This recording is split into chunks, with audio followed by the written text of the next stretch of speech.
Hello ചങ്ങായിമാരെ, നമ്മളെ കൂട്ടത്തിൽ ഒന്നിനെ തിരിച്ച് ഗൾഫ് തന്നെ പറഞ്ഞാക്കാൻ വേണ്ടി പോവാണ്. ഓ വണ്ടിക്ക് വരുമ്പോൾ മോന്തി മുറ ചോപ്പിച്ച് കണ്ട വരുന്നത് കരുതിയിട്ടാണ് ക്യാമറ ഓൺ ആക്കിയിരുന്നത്. ഓന് സങ്കടമില്ലാത്ത സ്ഥിതിക്ക് നമ്മൾ പോണ വൈക്ക് ഒരു ഐസ് വാങ്ങിയാണ് EMB എയർപോർട്ടിൽ തന്നെ ഇപ്പൊ വണ്ടി ഷെഡായി കണ്ട് ഓരോ കടിയാണ് കടിച്ചു. അതിനടക്കതാ പോണ ഒരു പയം പിങ്ങിയത് അങ്ങോട്ട് കയറി ചെന്നാൽ മിശ്രയുടെ തൊള്ളയെല്ലാം കേൾക്കണം, തിരിച്ചു വരെ പോയി കഴിഞ്ഞാൽ മടിന്ന് കേൾക്കണം. അതാണ് ടെൻഷൻ. ഇപ്പം ചെറുപ്പം മുതൽ എന്റെ കൂടെ ചങ്ങായിയാണ്, പക്ഷെ തലിമുടിയും കണ്ടതിന് എന്റെ വലിയപാട് പ്രായമാണ്. അത് കഴിഞ്ഞോനെ എയർപോർട്ട് കൊണ്ടാക്കി ഒരു സലാമും കൊടുത്ത് ടാറ്റിയും കൊടുത്ത് ആ മ്യൂസിക് ഇട്ട്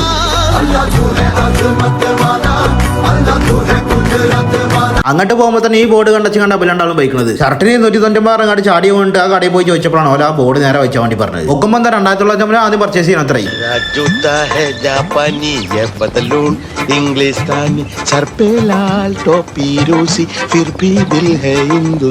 അത് കഴിഞ്ഞ് ചോറുന്നാനും മാറ്റി കയറിയത് ഈ വീഡിയോയിലാണ്. രണ്ടാളും നാടൻ ചോറും മീൻ പൊരിച്ചോ മതി പറഞ്ഞാ കയറിയുന്നത്. ഞാൻ എനിക്ക് ബീഫ് ബിരിയാണി മതി പറഞ്ഞപ്പോൾ ഓൽക്കും ബിരിയാണിക്ക് പുതിയായി. ഇത് ഞങ്ങളുടെ നാട്ടിൽ ഒരേ ഒരു പീസ്. ഇത് കഴിഞ്ഞ വംശനാശാണ്. ഒരു ബിരിയാണിക്ക് പുറമെ ഒരു ചോറും കൂടി തിന്നണ വണ്ണൻ ഓൺലി. ഇപ്പൊ ഈ ഇട്ടത് മോരൊടിച്ചപ്പോൾ എക്സ്പ്രഷനാണ്. വൈകുന്നേരം ആയപ്പോൾ നമ്മൾ പോയത് നമ്മൾ ചങ്ങായിമാരെ കാണാനാണ്. പെരയുള്ള കുട്ടികൾക്ക് പോയി നിസാമിന് ഇഷ്ടം നോ പറഞ്ഞു പഠിപ്പിച്ചല്ലോ. വേറെ നമ്മൾ കരുതേ വീട്ടിൽ ആരെ കൂടുതൽ ഇഷ്ടം? മാമനല്ലേ? മാമനെ കൂടുതൽ ഇഷ്ടം? ഇഷ്ടം? അത് കഴിഞ്ഞ് നമ്മൾ പോയത് ഫുഡ് കഴിക്കാനും വേണ്ടിയിട്ടാണ്. അവിടെ ചെന്നിരുന്ന് കണ്ട് നാളെ മുതൽ നോമ്പല്ലെന്ന് കരുതി കലാശക്കൊട്ടിനും വേണ്ടിയിട്ട് ബുഹാരി റൈസ് വിത്ത് ബ്രോസ്റ്റാ പറഞ്ഞത്. അത് കഴിഞ്ഞ് തിരിച്ചു വന്നപ്പോഴാണ് പ്രസിഡന്റ് വരുന്നത്. ഇതാ വരുന്ന 10 മിനിറ്റ് കണ്ട് വിളിച്ചിട്ട് 1.5 മണിക്കൂർ കഴിഞ്ഞിട്ടുള്ള വരവാണ്. കാട്ടിക്കൂട്ടൽ കൂടി കണ്ടു കഴിഞ്ഞാൽ ഭയങ്കര തിരക്കുള്ള മാതിരിയാണ്. അത് കഴിഞ്ഞ് നേരെ റിട്ടായി കണ്ടപ്പോൾ നമ്മൾ പരിക്കാണ് പോകുന്നത്. അപ്പൊ ശരി എന്നാ.